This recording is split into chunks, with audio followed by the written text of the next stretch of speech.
Hello everyone, welcome to Electron Physics classes, Physics with me Vikas sir. Now आज के article में हमने एक इलेक्ट्रिकल इंस्ट्रूमेंट पढ़ना है which is one of the most important instrument. नाम क्या है? That's on your screen, the potentiometer. नाम को ब्रेकआउट करो, you can do it quite easily. Potentiometer, meter मतलब जिससे हम मेजरमेंट कर सकते हैं, और पोटेंशियो वर्ड किससे आ रहा है? From the potential difference. तो वर्ड का लिटरल मीनिंग क्या बन गया कि अ डिवाइस और a physical instrument which can basically measure the potential difference. जो डिवाइस पोटेंशियल डिफरेंस को नाप सकती है, हम उसे पोटेंशियोमीटर का नाम दे देंगे। Just like a voltmeter can also measure the potential difference, so potentiometer भी पोटेंशियल डिफरेंस मेजर करता है। तो फिर क्या जरूरत है एक और डिवाइस को बनाने की अगर वोल्टमीटर अपने पास है तो? So we still require a potentiometer. Reason because it is a more accurate device in comparison with the potential. No, with comparison with the voltmeter. So potentiometer ज़्यादा accurate device है। क्यों है वो अभी हम जब लेक्चर को ब्रीफिंग करेंगे, डिटेल में करेंगे, तो हमें पता चलेगा कि ऐसा क्यों है, होती क्या है ये डिवाइस, इसकी डेफिनेशन क्या है। So that's on your screen. Yes, a potentiometer is an instrument for measuring the potential difference by the comparison. ये एक relative idea है, comparative idea है। ज़्यादातर मीटर्स यही करते हैं, ज़्यादातर इंस्ट्रूमेंट्स यही करते हैं कि किसी के साथ में उसको मेजर करते हैं। जैसे हम मीटर ब्रिज में कंपैरिजन से, रेशो से अननोन रेजिस्टेंस को फाइंड आउट कर रहे थे, या हमने उसके अंदर एग्जांपल दिया था कि हमारे पास एक तराजू है और फिजिकल बैलेंस है, और एक तरफ हमने अननोन मास को रखा, तो भाई स्टैंडर्ड मास मिलेगा कैसे?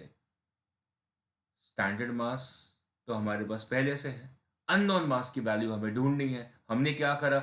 अननोन मास को स्टैंडर्ड मास के साथ में कंपेयर इन करा। कैसे करा? हमने राइट पैन में फॉर एग्जांपल अननोन मास को रखा और लेफ्ट पैन में स्टैंडर्ड मासेस को धीरे धीरे प्लेस करते गए, जब तक वो जो बीच का पॉइंटर होता है वो जीरो रीड ना करे। और जैसे वो रीड जीरो कर जाएगा तो हम ये बोल देंगे कि भाई कंपेयर हो चुका है, इधर वाला जो मास है, जो राइट पैन का मास है, वो लेफ्ट पैन के मास के बराबर हो चुका है by the principle of the movements, and so we have done the measurement by comparison. ये आर्टिकल भी कुछ ऐसा ही है। This is again measurement of the potential difference of the voltage by comparison of an unknown voltage with a known reference. क्या करें हम? एक अननोन वोल्टेज को एक नोन रेफरेंस के साथ में कंपेयर कर रहे हैं, and then we are able to find it. इसका मतलब अपने को इस एक्सपेरिमेंट में स्टैंडर्ड सेल लगने वाला है, जैसे कि लेक्लांचे सेल आप यूज कर लो या कोई लिथियम सेल यूज कर लो। That means you are using a standard cell जिसकी ईएमएफ आपको पहले से पता होगी। ऐसा सेल आपको चाहिए होगा। Very good. अब आगे कहानी क्या कहती है? इससे सिंस ए रेफरेंस वोल्टेज, जो भी हमने एक स्टैंडर्ड रेफरेंस लिया है, can be produce from an accurately calibrated voltage divider, मतलब उसको हम किसी तरीके से लेकर आ रहे हैं जो कि हमें पता है कि उसकी जो ईएमएफ है या उसकी का अगर कोई इंटरनल रेजिस्टेंस है वो पहले से हम एक्यूरेटली नाप कर आ रहे हैं पहले से। तो जो पोटेंशियोमीटर है उसमें जो प्रिसीजन ऑफ मेजरमेंट है वो थोड़ा ज़्यादा होगा। और प्रिसीजन बेसिकली जहाँ तक डिस्कशन छिड़ ही चुका है, so precision as a term is related to the least count. किससे रिलेटेड होती है? लीस्ट काउंट से रिलेटेड होती है। इसका मतलब हम इस इंस्ट्रूमेंट के लीस्ट काउंट को सेटअप कर सकते हैं और करेंगे भी, और उससे उसकी सेंसिटिविटी या उसकी प्रिसीजन को हम एलिवेट करेंगे, इंक्रीज करेंगे। So now we can say that the potentiometer is a more accurate and precise instrument. आगे बढ़ते हैं और थोड़ी सी हिस्ट्री चेक करते हैं। आगे बढ़ने से पहले पीछे जाते हैं, मतलब थोड़ी हिस्ट्री चेक करते हैं, तो पता चलेगा कि भाई हमें ये इतना बेहतरीन instrument, electrical instrument, who provided us. And so the name is the Johann Christian Poggendorff, and he is basically the reason that he is the guy who basically told us that this device is existing and this is how it works. So how does it work? How does it work? हम उसको बोलते हैं process of measurement. बहुत simple है। हम इसमें कुछ समय के लिए गैल्वेनोमीटर का उपयोग करते हैं। क्या बोला मैंने? कुछ समय के लिए। सारा समय जब आप एक्सपेरिमेंट कर रहे हैं गैल्वेनोमीटर कनेक्टेड नहीं होता है, बिकॉज गैल्वेनोमीटर एक सेंसिटिव डिवाइस है जिसको हमें सेफ गार्ड करना होता है, उसकी कॉइल ख़राब नहीं होनी चाहिए। कभी भी सर्किट में सर्ज ऑफ करंट हो सकता है जिसकी वजह से गैल्वेनोमीटर की कॉइल सड़ सकती है, ख़राब हो सकती है। तो हम उसको एक की के साथ में ऑपरेट करते हैं, एक हाई रेजिस्टेंस के साथ में ऑपरेट करते हैं, जिससे एक तो करंट उसके अक्रॉस ज़्यादा ना आए और दूसरा भाई सेफ गार्ड रहे, हीटिंग इफेक्ट्स भी ना हो उसमें। So what is a process of measurement? एक नल पॉइंट ढूंढा जाता है। क्या ढूंढा जाता है? कि नल पॉइंट ढूंढा जाता है। कोई नया नहीं है हमारे लिए।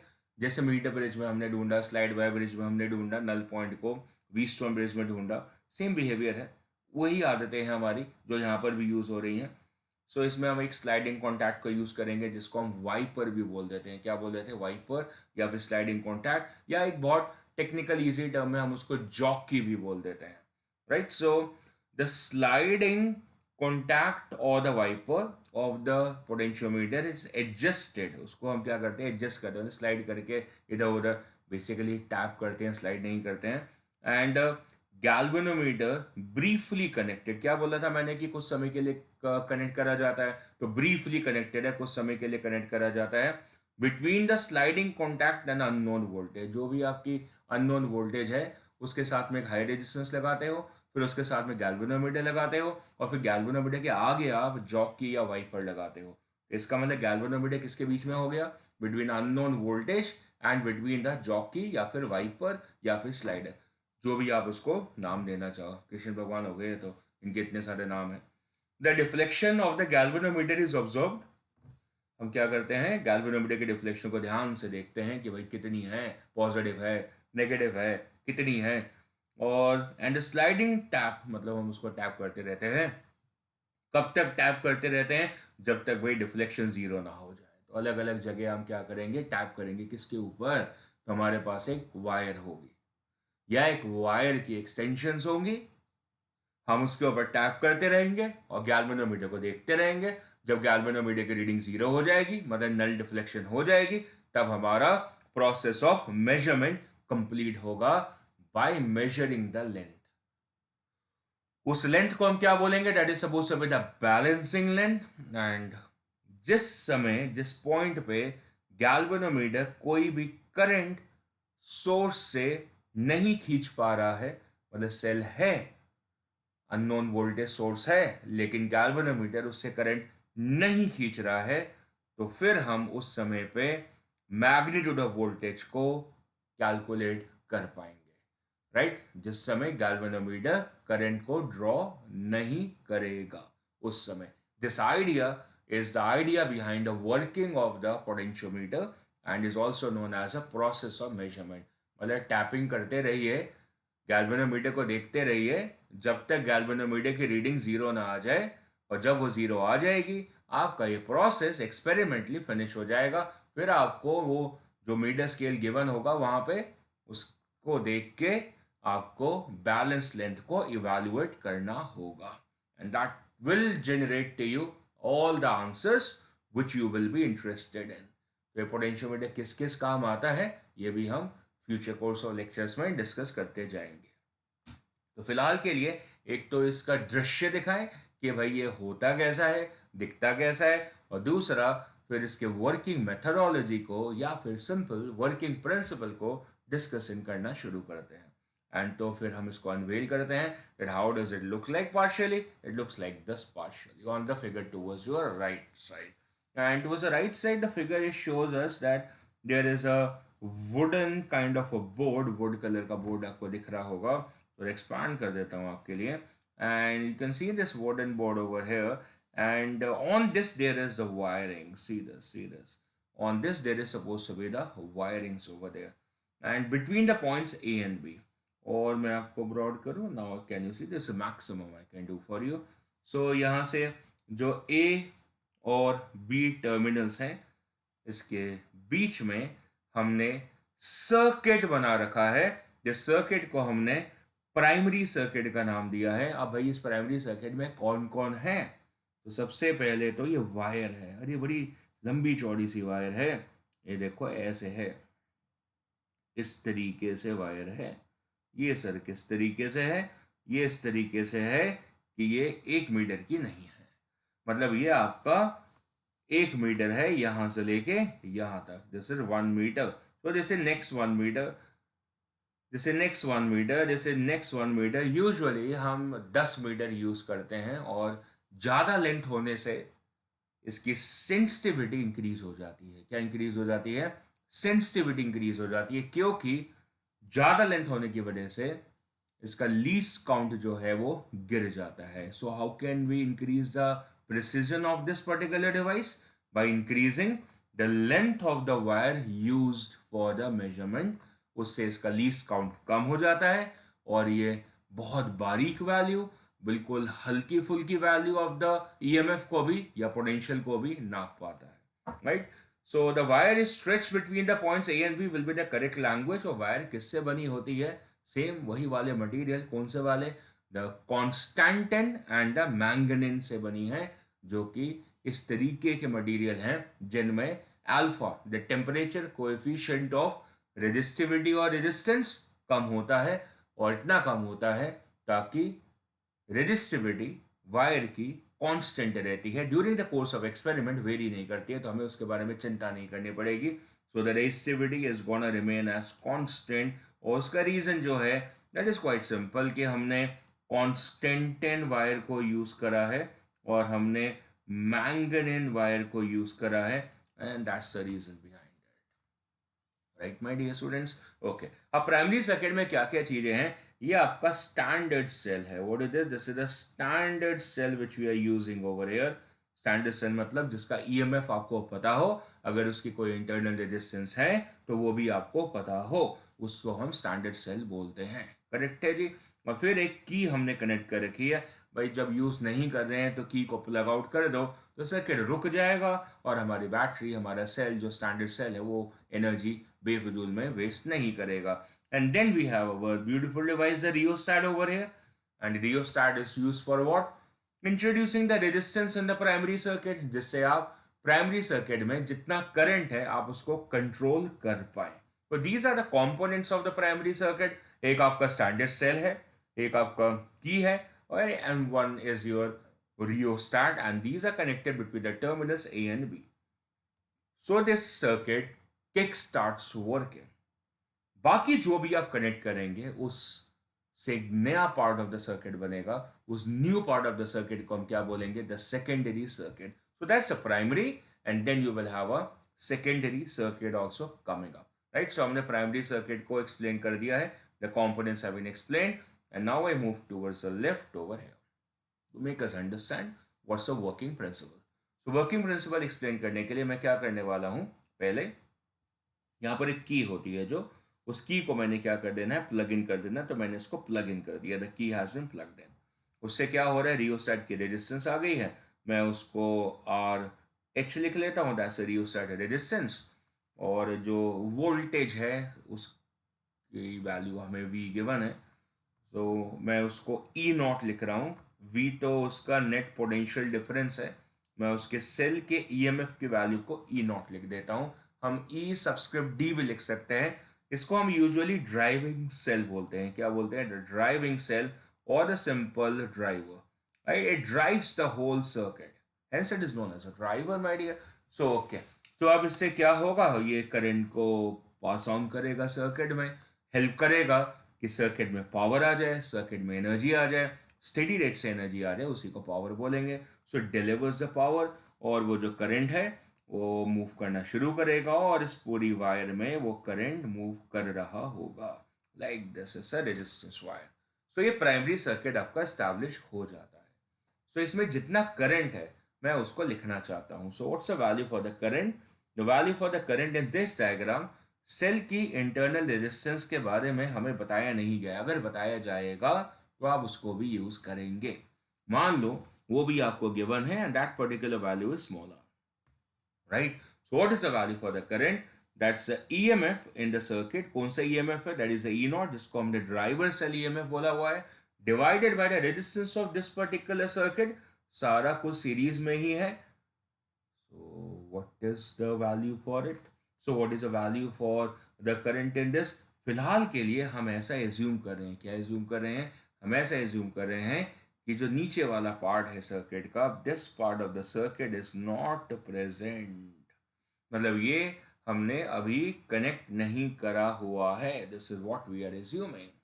तो हम इस पर्टिकुलर सर्किट को वाइट आउट कर देते हैं, this part of the circuit is not connected right now, right. So हमारा सर्किट सिर्फ इतना ही है जितना हमारे पास है, और ये सिंपल आपका सीरीज सर्किट दिख रहा है, राइट। सो इसके अंदर जो करंट की वैल्यू है that becomes as equal to E naught upon effective resistance.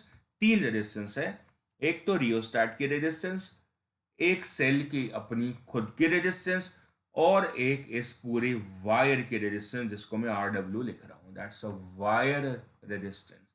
जो भी हमने रेजिस्टेंस वायर लगाई है किससे बनी हुई थी, कॉन्स्टेंटिन या फिर मैंगनीन से, that is plus RW, that's a value for the current over here. Correct है जी, डन। अब ये करंट जो है वो इस वायर में भी मूव कर रहा है, तो हमने दो पॉइंट्स लिए। कौन से दो पॉइंट्स लिए, that's the point A and that's the point B, जिसके बीच में हमने बेसिकली ये सारा तामझाम द प्राइमरी सर्किट को कनेक्ट करा हुआ है। So what's the potential difference between the point A and B, that's equal to I into R. कौन सा, रेजिस्टेंस ऑफ द वायर। उस वायर में कितना करंट है, आई के बराबर, और उसकी रेजिस्टेंस कितनी है, RW। So that's the V equal to I into R. The potential difference across that complete wire, जितनी भी लेंथ ऑफ द वायर हो, उस लेंथ ऑफ द वायर की वैल्यू हमें L गिवन है। L is a length of the complete wire, चाहे 1 metre की है, चाहे 2 मीटर की है, चाहे 5 मीटर की है। हम ज़्यादा रखते हैं ताकि प्रिसीजन बढ़े, लीस्ट काउंट घटे, सेंसिटिविटी बढ़े, right? So how do we increase the sensitivity of the potentiometer? By increasing the length of the potentiometer wire. ज़्यादा वायर आपको यूज करनी पड़ेगी, महंगी वायर लगेगी आपको ज़्यादा यूज करेंगे तो। So V equal to I into R, I की वैल्यू प्लेस कर लो वहाँ पे, या छोड़ो आई एज इट इज रख देते हैं। और रेजिस्टेंस को कैसे लिखे, that's resistivity into the length and divided upon the area. हमने क्या करा है, ये पूरी वायर के अक्रॉस लिया है। अब ये पूरी वायर के अक्रॉस का मतलब है दैट्स ए बी, तो that's A B and that's length A B, मतलब पूरी वायर के लेंथ को यूज करा है। और पोटेंशियल डिफरेंस भी कहाँ पर आया है, पूरी लेंथ के अक्रॉस आया, जो भी कंप्लीट पोटेंशियोमीटर वायर आपने यूज करी है, चाहे 1 मीटर चाहे 10 मीटर, आपकी मर्जी है। अगर आप कितनी सेंसिटिविटी, कितनी एक्यूरेसी से, कितने प्रिसीजन से इंस्ट्रूमेंट को यूज करना चाहते हैं, ये आपकी मर्जी है। करना चाहिए भैया आपको, बिल्कुल। Now what happens over here is I get this relation as VAB upon LAB is supposed to be equal to I into rho upon A, and this is how the potentiometer basically works upon. ये किस तरीके का potentiometer है, does the potentiometer has types? Yes, it has types. This is a kind of a potentiometer which basically works upon a constant current source behavior. मतलब हम क्या करने वाले हैं कि जो प्राइमरी सर्किट है अब इसको हिलाएंगे नहीं। हम उसको क्या हिला सकते हैं, हम उसके अंदर रियोस्टैट को एडजस्ट कर सकते हैं बार बार। पर एक बार जब आपने रीडिंग्स को लेना है तब आपने ध्यान रखना है कि आपने क्या करना है, रियोस्टैट की वैल्यू को फिक्स कर देना है।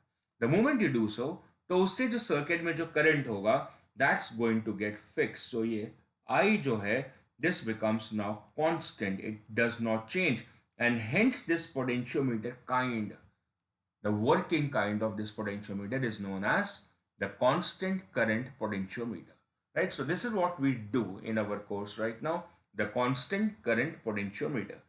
Further, हमने अभी बोला कि हमने कॉन्स्टेंटिन और मैंगनीन की वायर को यूज करा, उसका फायदा क्या निकला कि जो रेजिस्टिविटी है वायर की वो बिल्कुल नहीं बदलेगी, so it also remains constant.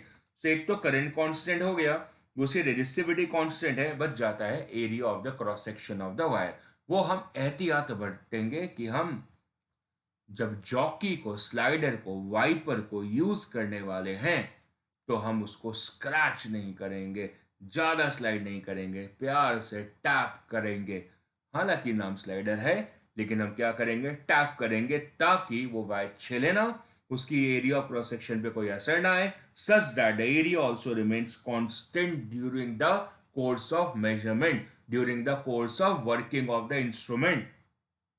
This explains to me that's whole this term on the right side, that's the current, resistivity as well as the area. This is gonna be constant, so hence the ratio of the potential difference across the wire upon the length of the same wire, जिन दोनों points के and पे आपने potential difference check करा, उन दोनों points के बीच में जितनी वायर ऑफ लेंथ है वो हमने यूज करी, राइट। तो कितनी लेंथ ऑफ वायर है, जितनी आपने खरीदी थी, जितनी आपने लगाई थी, क्योंकि ए और बी तो कंप्लीट वायर के एंड्स पर है, करेक्ट है। So that's equal to a constant named as के।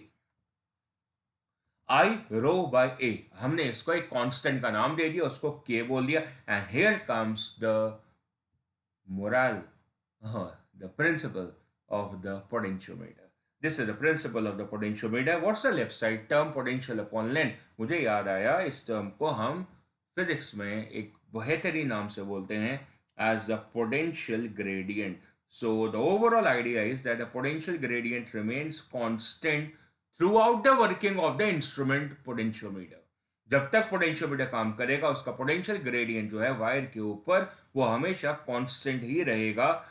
पीछे की कहानी क्या है कि कांस्टेंट करंट सोर्स होना चाहिए, मतलब करंट डिलीवरी प्राइमरी सर्किट में कांस्टेंट रहनी चाहिए, चेंज नहीं होनी चाहिए। So this is the condition for this idea that we have a constant current across the wire, and then after that we comment कि पोटेंशियल ग्रेडियंट जो है वो क्या है, कांस्टेंट है। अगर पीछे से करंट वेरी कर रहा होगा तो फिर इस आइडिया को जनरेट करने में आपको दिक्कत आ जाएगी। So do mention in the principle it's a constant current behaviour. अब हम देख लेते हैं कि वर्किंग प्रिंसिपल की स्टेटमेंट को कितना बोला जाता है। That's a working principal depends on the potential across any portion of the wire which is directly proportional to the length of the wire, that has a uniform cross section area and the current flow is constant. That's what we have proved, my dear. हमने क्या बोला है कि area of the cross section क्या करा, हमने constant करा, और हमने करंट को भी कांस्टेंट करा। एडिशनल नॉलेज मैंने आपको दी जो कि स्टेटमेंट में नहीं दिख रही है कि रेजिस्टिविटी को भी हमने कांस्टेंट करा ताकि ये रेशो क्या हो जाए, कांस्टेंट। तो हमें पता चल गया कि के क्या है, कांस्टेंट है। तो अब हम लिख सकते हैं दैट v अपॉन एल। अब हमने V A B upon L A B लिया था, अब ए बी की जगह ए सी ले लो, कम पोर्शन ऑफ द वायर ले लो, तो वी भी कितना हो जाएगा, वी ए सी हो जाएगा। So I can mention this कि V A B upon L A B है वो कांस्टेंट है। सो भाई कोई भी रेशो ले लो, फिर नीचे लेंथ कम कर लो तो ऊपर पोटेंशियल डिफरेंस भी कम हो जाएगा, पर रेशो तो सेम रहेगी।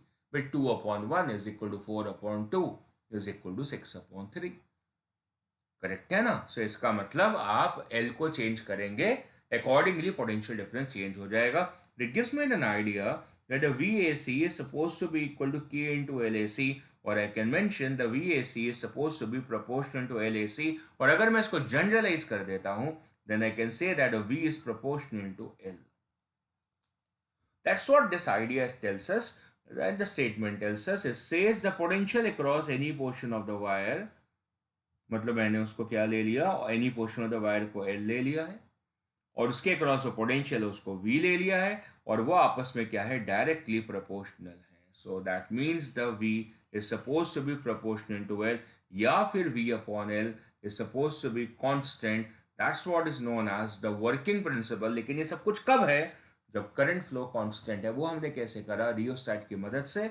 रियोस्टैट की पोजीशन को फिक्स रखा और उसकी वजह से सर्किट में करंट कांस्टेंट है, बाकी टैपिंग वैपिंग करी नहीं जिससे एरिया कांस्टेंट है, right. So that's the setup, that's a principle, and this is what the devices all together we require, जो हमें इस प्रिंसिपल ऑफ पोटेंशियोमीटर को यूज करने में हेल्प करती हैं। What are these devices? This is an ammeter, this is a digital ammeter we usually use, ताकि हमें रीडिंग देखने में दिक्कत ना आए। And similarly this is a digital galvanometer which we use, ताकि हमें रीडिंग बहुत ईजिली डिस्प्ले हो। See we love in these era the smart watches, the smart displays. Analog displays थोड़े पुराने लगते हैं, डिजिटल डिस्प्लेस हमें अपील करते हैं, right. This is of course the potentiometer wire over है, जिसके बारे में मैं आपको समझा चुका हूँ already.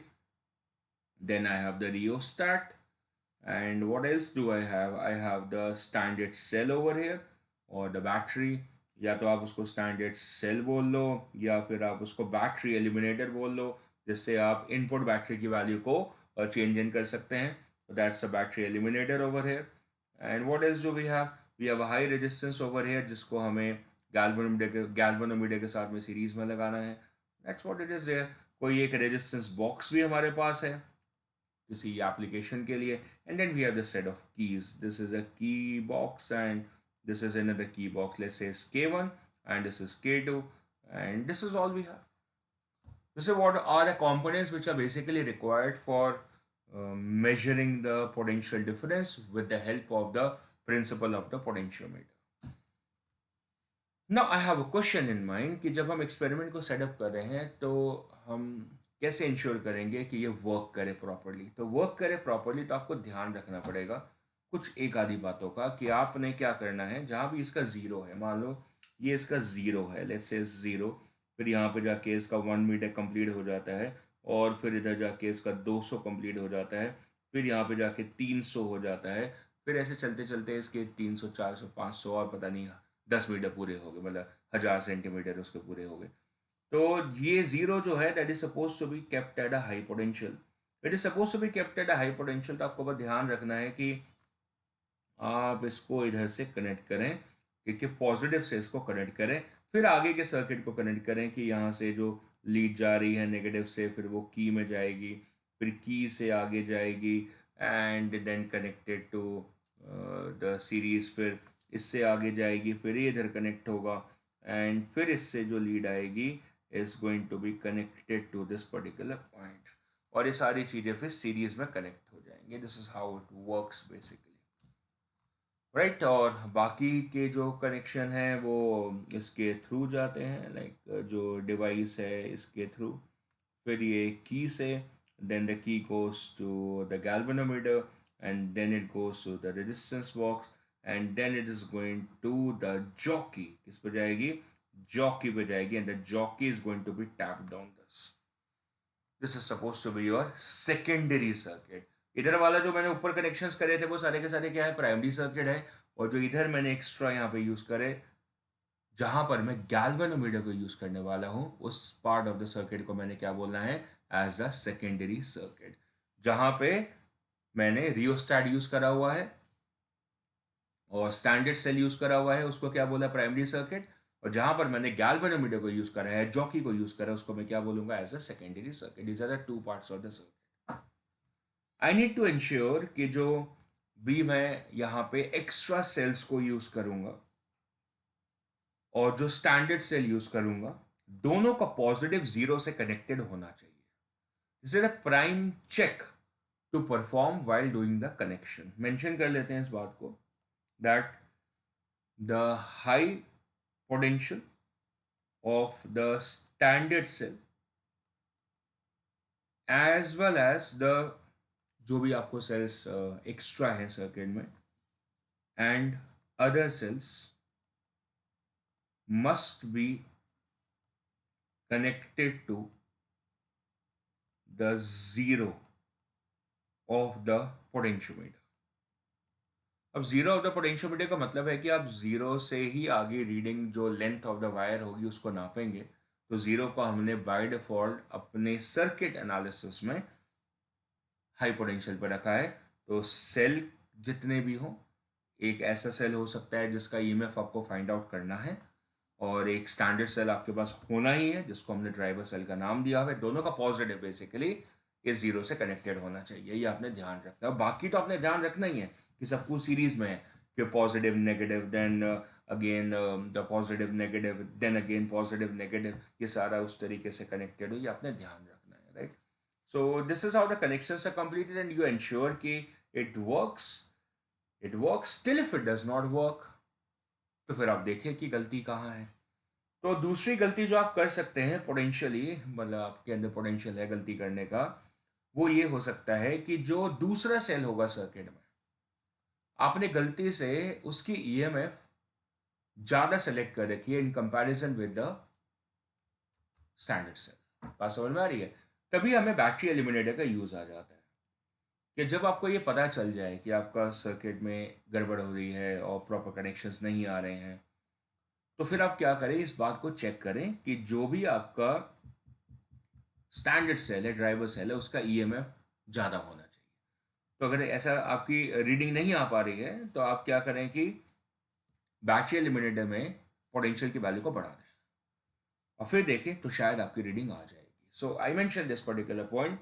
That EMF of the driver cell, जो कि मेन सेल है, आपका स्टैंडर्ड सेल है, must be more than the EMF of all the other cells. जितने भी अदर सेल्स आप सर्किट में कनेक्ट कर रहे हैं उनके ईएमएफ से ज़्यादा होना चाहिए, ये आपने ध्यान रखना है, right. And then this must start kicking and this must start working, right over there. अब आपका फाइनल चेक क्या है? फाइनल चेक है कि आपने क्या करना है, जो टर्मिनल्स ए एंड बी हैं, कौन से, जिनके बीच में आपने ये सारा तामझाम लगा रखा है, जो दोनों टर्मिनल्स हैं किसके, जो पोटेंशियोमीटर के ऊपर जो है वो, ये दिखा देता हूँ मैं कौन से टर्मिनल्स की बात हो रही है। We are talking about these two terminals, कि यहाँ पे जो ये टर्मिनल है that is a terminal A, और ये जो टर्मिनल है that is a terminal B. आपने क्या करना है कि जो जॉकी है, जो जॉकी है ना, ये जो जॉकी आपने यहाँ मूव करी, तो ये जो जॉकी है, आपने इस जॉकी को एक बार यहाँ टच करना है और एक बार यहाँ टच करना है, यहाँ करना है, ठीक है। अब मान लो कि आपने उसको कहाँ टच करा, ऊपर टच करा, ऊपर की तरफ जो बी पॉइंट है, और तब आपने इसकी रीडिंग को चेक करा। मान लो -20 आ रही है, कितनी आ रही है, -20 आ रही है, जब जॉकी जो है वो किस पे टच्ड है, बी पे, और फिर आपने उसको टच करा ए पे। तो जब आपने उसको ए पे टच करा तो जो रीडिंग है वो +20 आ रही है। अगर ऐसा है तो फिर आपका कनेक्शन बिल्कुल सही है, मतलब जो डिफ्लेक्शन ऑफ द गैल्वेनोमीटर है वो ऑपोजिट सेंस में है। अगर आपके पास एनालॉग गैल्वेनोमीटर है, एनालॉग मतलब जिसके ऊपर इस तरीके का डिस्प्ले होता है, जिसमें ये 0 है, यहाँ पे पॉजिटिव मार्किंग है या नेगेटिव मार्किंग है, तो आपने जब बी पे टच करा, जब बी पे टच करा था तो आपकी रीडिंग यहाँ पर आ रही थी, कितनी आ रही थी, -20 एम्पियर, जो भी है, मिली एम्पियर या एम्पियर, जो भी करंट है, मिली ही होगा ज़्यादातर। और जब आपने ए पे टच करा तो फिर वहाँ पे कितनी आ रही है, दैट इज +20 आ रही है। इसका मतलब the current is deflected in the opposite direction. अगर ऐसा हो रहा है, इसका मतलब देयर इज अ पॉसिबिलिटी कि जब आप बीच में कहीं पर टैप करेंगे तो आपका आंसर 0 आ सकता है, and which is the process of measurement. तो ये आपने पहले किसी भी आर्टिकल को करने से पहले, कोई भी एक्सपेरिमेंट परफॉर्म करने से पहले चेक कर लेना है। So these are the checks. And if it is not working, मतलब अगर वो ऑपोजिट डायरेक्शन में डिफ्लेक्शन नहीं आ रही है, सो गलतियां कहाँ करी होंगी वो मैंने आपको पहले बता दी। These are the two mistakes which you could have performed over here, कि आपने जो पॉजिटिव्स हैं वो आपने दोनों के पॉजिटिव 0 से कनेक्ट करना भूल गए होंगे। आपने एक का पॉजिटिव और दूसरे का नेगेटिव कनेक्ट कर दिया होगा, ये आपकी पहली गलती हो सकती है। और दूसरी गलती हो सकती है जो मैंने आपको बताई, कि जो ड्राइवर सेल का ईएमएफ है कहीं गलती से कम होगा दूसरे वाले सेल से, तो भी ये सर्किट पूरी तरीके से काम नहीं करने वाला है, राइट। सो इस पर्टिकुलर वीडियो में हमने क्या डिस्कस आउट करा है, that is what is a potentiometer, what are its parts, primary circuit क्या होता है, सेकेंडरी सर्किट क्या होता है, और किस तरीके का पोटेंशियोमीटर हम यूज कर रहे हैं, पढ़ रहे हैं अपनी क्लास में, और उसका वर्किंग प्रिंसिपल क्या है, कनेक्शंस कैसे करे जाते हैं, और गलतियां कनेक्शन में क्या हो सकती हैं, और आपको कैसे पता चलेगा कि आपका सर्किट किक स्टार्ट हो चुका है। ये सारी बातें हमने यहाँ डिस्कस करी। अब हम नेक्स्ट वीडियो में क्या करने वाले हैं, we are going to do the 2 major applications of this particular article. 2 major application कौन कौन सी हैं? The first major application is to find and compare the EMF of the cells. हो सकता है कि आपके पास सिंगल सेल है, अननोन सेल है, आप उसका ईएमएफ निकाल लें, वो भी ये डिवाइस कर देगी आपके लिए। और दूसरा, दो सेल्स के आपस में कंपेरिजन करना है, तो आप वो भी इस डिवाइस से कर सकते हैं। That is for the comparison of the 2 EMF of the cells. And the second is to find the internal resistance of the cell. अब कंपैरिजन का पंगा क्या होता है कि आपके पास में, अगर आपके पास दो सेल्स हैं E1 एंड E2, अगर मान लो कि उनमें से एक का ईएमएफ आपको किसी और तरीके से पता है, तो दूसरे का ईएमएफ निकल जाएगा, और उसी सेल का अब आपको इंटरनल रेजिस्टेंस में निकालना है, तब आपको उस सेल की पूरी जानकारी मिल जाएगी। तो पोटेंशियोमीटर दोनों ही आपको प्रोवाइड कर देगा। These are the 2 major application, जो कि हम अगले वीडियो में डिस्कस करेंगे। Please do watch the next lecture in the playlist that will be comprising of these 2 articles। तो आज के लिए इस वीडियो को हम समाप्त करते हैं। बहुत अच्छा वीडियो है, कहीं पे अगर आपको कम लगा हो तो आप उसको दोबारा से देखना, दोबारा से चेक ऑन करना। प्राइमरी सर्किट का मतलब समझ लेना, सेकेंडरी सर्किट का मतलब समझ लेना। प्राइमरी सर्किट का मतलब होता है जिसमें आपका स्टैंडर्ड सेल लगा होता है, जिसमें रियोस्टैट लगा होता है, और जो सेकेंडरी सर्किट होता है उसके अंदर जॉकी होता है, गैल्वेनोमीटर होता है, और वहीं से आपका प्रोसेस और मेजरमेंट शुरू होता है. So keep on watching the lectures. Take a bye from me. Bye everyone.